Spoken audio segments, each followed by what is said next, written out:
Sayın Atağatan YouTube kanalımızın izleyenleri, Türkmenistan gündemi haber bültenimize hoş geldiniz. Bültenimizdeki haber başlıkları: Türkmenistan, Türk iş adamlarını yatırım yapmaya davet etti. Türkmenistan ekonomisi %6.2 oranında büyüdü ve son haberimiz, İsrail, Türkmenistan'da daimi büyükelçilik açacak. İlk haberimiz, Türkmenistan, Türk iş adamlarını yatırım yapmaya davet etti. Türkmen halkının milli lideri, Türkmenistan Halk Maslahatı Başkanı Gurbanguly Berdimuhamedov ile Türkiye Büyük Millet Meclisi Başkanı Mustafa Şentop arasında bir telefon görüşmesi gerçekleştirildi. Halk Maslahatı Başkanı 6 Şubat'ta yurdun güneydoğusunda meydana gelen şiddetli depremle ilgili olarak bir kez daha kardeş Türk halkına başsağlığı dileyerek hayatını kaybedenlerin ruhlarının şad olmasını dilediğini ve yaralılara acil şifalar dileklerini iletti. Türkmenistan hükümeti ve tüm Türkmen halkı depremden etkilenen çocuklar da dahil olmak üzere kardeş Türk halkına insani yardım gönderdiğini de aktardı. Türkiye Büyük Millet Meclisi Başkanı Mustafa Şentop, kendi adına olduğu kadar Türkiye halkı adına da duygudaşlık göstermenin, yardımda bulunmanın önemini vurgulayarak destek veren Türkmenistan hükümetine ve halkına şükranlarını iletti. Telefon görüşmesinde iki ülke arasındaki siyasi, ticari, eğitim ve diğer alanlardaki işbirliği konuları da ele alındı.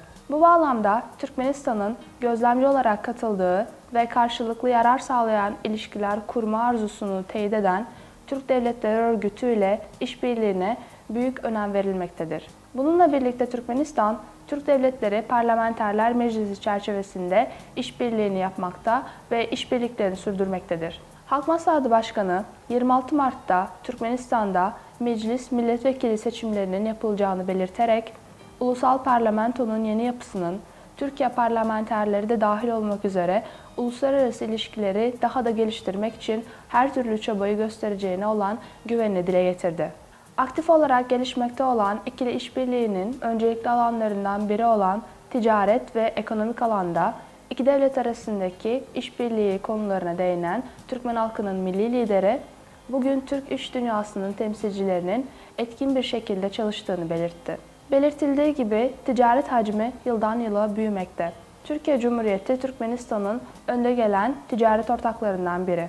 Bu konuya değinen Halk Maslahatı Başkanı, ekonominin enerji, ulaşım ve iletişim, yatırımlar, ticaret, tarım, tekstil endüstrisi, işletme ve petrokimya endüstrileri ve başka sektörlerde özel projelerin uygulanmasını önerdi.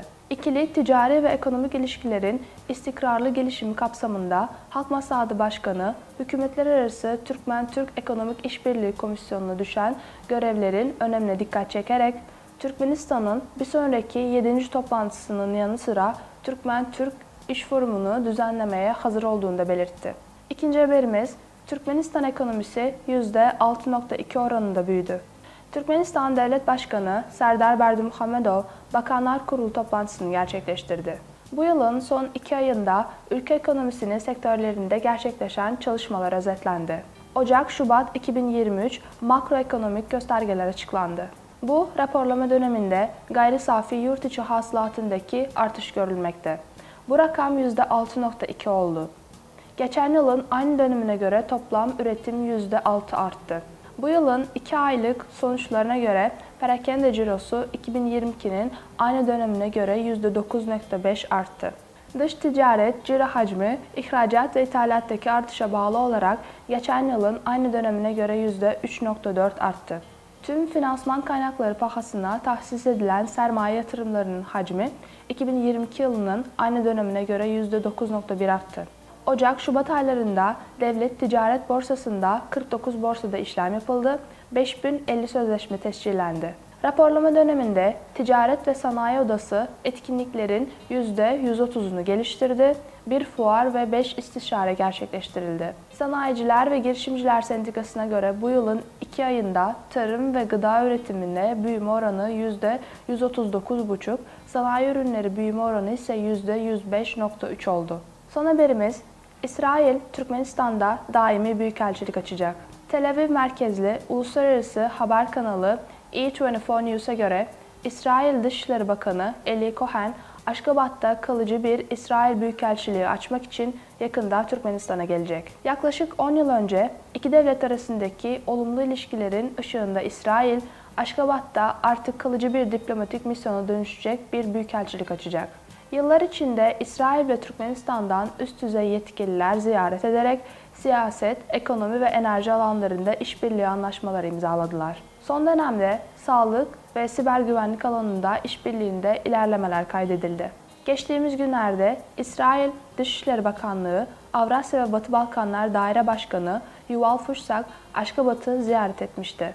Türkmenistan Dışişleri Bakanlığı'ndaki görüşmelerde Türkmen-İsrail ilişkilerinin siyasi, diplomatik, ticari, ekonomik ve insani alanlarda güçlendirilmesi ve geliştirilmesi konuları ele alındı. Sayın Ataatan YouTube kanalımızın seyircileri, Türkmenistan ile ilgili Türkçe haberlerimizi atatanturkmenistan.com haber sitemizden takip edebilirsiniz. Teşekkürler.